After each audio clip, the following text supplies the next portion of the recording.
بسم اللہ الرحمن الرحیم رب اشرح لی صدری ویسر لی امری واحلل عقدۃ من لسانی یفقہوا قولی۔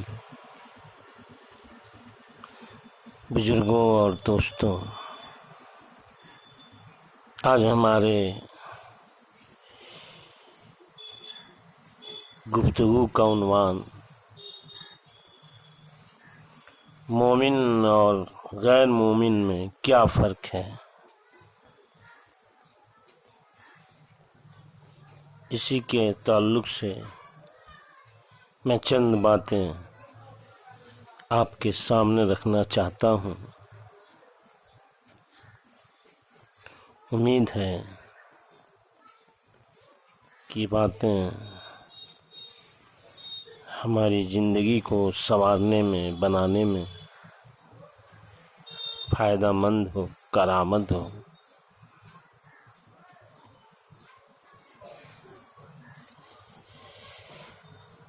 ہم جانتے ہیں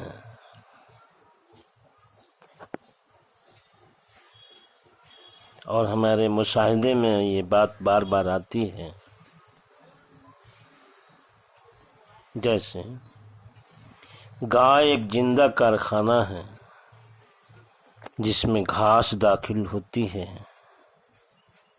اور گوشت اور دودھ میں تبدیل ہو جاتی ہے۔ اسی طرح درخت قدرت کا ایک کارخانہ ہے جس میں مٹی اور پانی اور گیس داخل ہوتے ہیں، وہ پھول اور پھل میں تبدیل ہو جاتے ہیں۔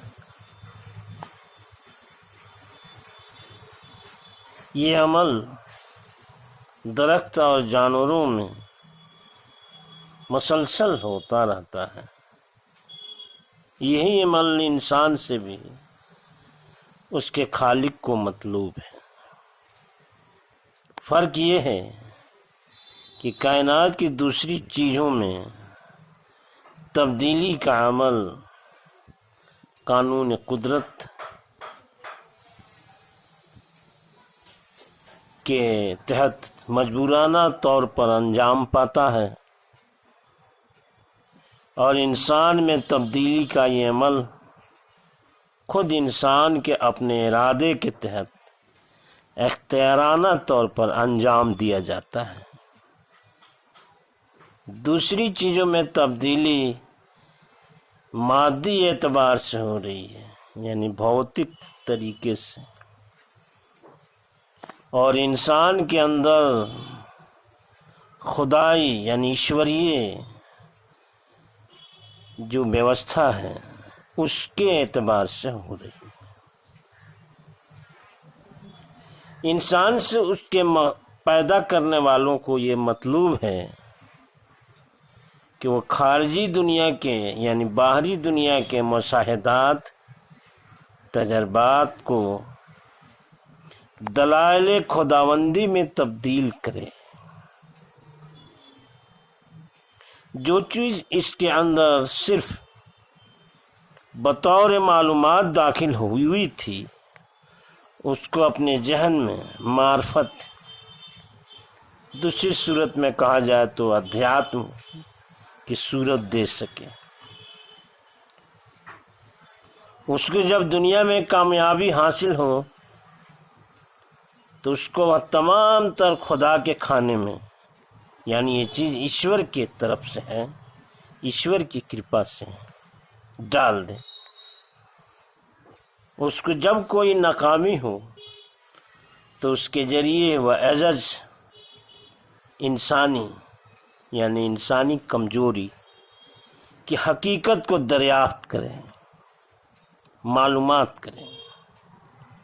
اس کو جب کسی سے شکایت ہو، اس کے اندر اندرونی نظام یعنی سسٹم اس کو معافی اور درگزر کی صورت میں تبدیل کر دے، یعنی پریورتن کر دے۔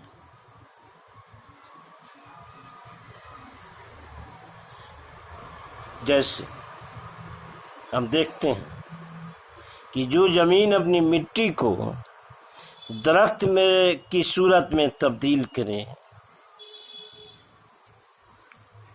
اس کو زرخیز زمین کہا جاتا ہے،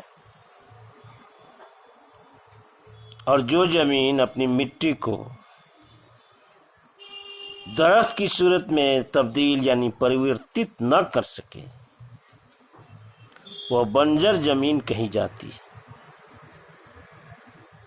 یہی معاملہ انسانوں کا بھی ہے۔ جو انسان اپنے اندر اندرونی نظام کو اس طرح بیدار کرے یعنی جگائے، وہ خام چیزوں کو اعلیٰ چیزوں میں تبدیل کرنے لگے یعنی اچھی چیزوں میں پریورتت کرنے لگے، جیسے کوئی ہمیں گالی دے رہا ہے اور گالی کے مقابلے میں بدلے میں ہم اس کو دعا دینے لگے، اس کے کام آئے، اس کے دکھ درد میں۔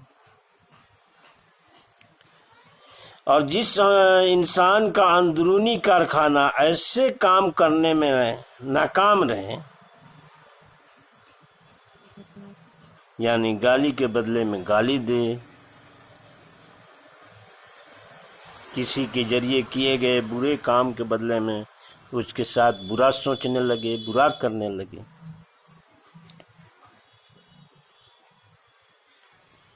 اسے کافر کہتے ہیں۔ کافر سے مراد کوئی گالی نہیں ہے، بلکہ یوں کہیے کہ جیسے ہم ناستک کہتے ہیں، نہ ماننے والا، ایشور کے نیموں کا پالن نہ کرنے والا، ایشور کو نہ ماننا، ایشور کے نیموں کے وردھ کوئی کام کرنا،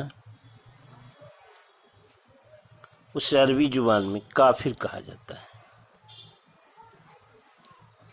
یہ کوئی بھی ہو سکتا ہے۔ اب ایسا نہیں ہے کہ جو لوگ اسلام کے اندر داخل نہیں ہیں وہی کافر ہے۔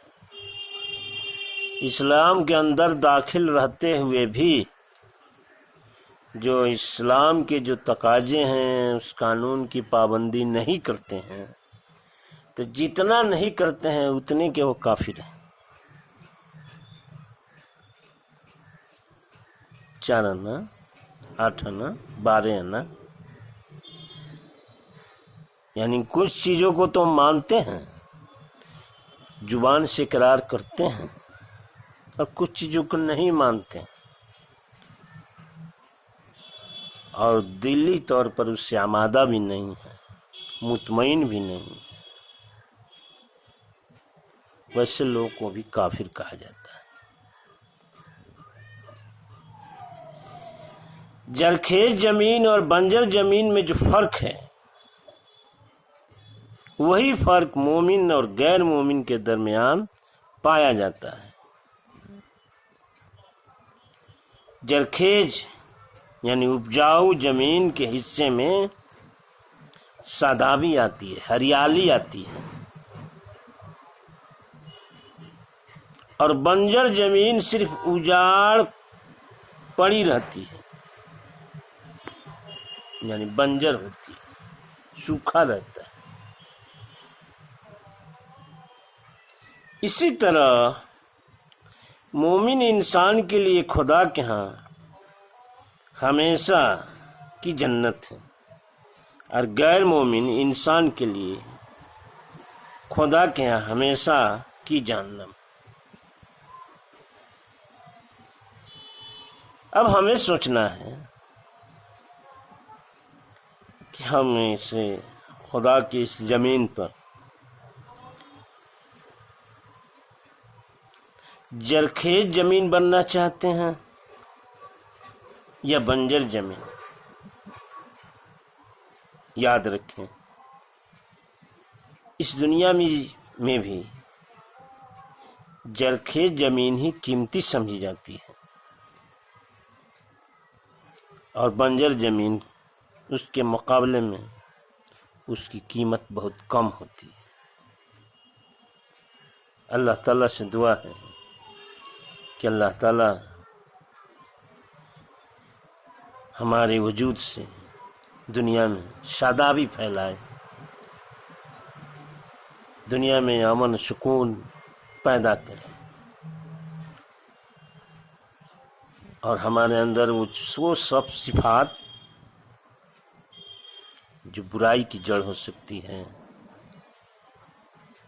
جس سے ناش ہو سکتا ہے، جس سے انسانیت پامال ہو سکتی ہے، وہ ساری خرابیاں ہمارے دلوں سے نکال دیں۔ وآخر دعوانا ان الحمد للہ رب العالمین۔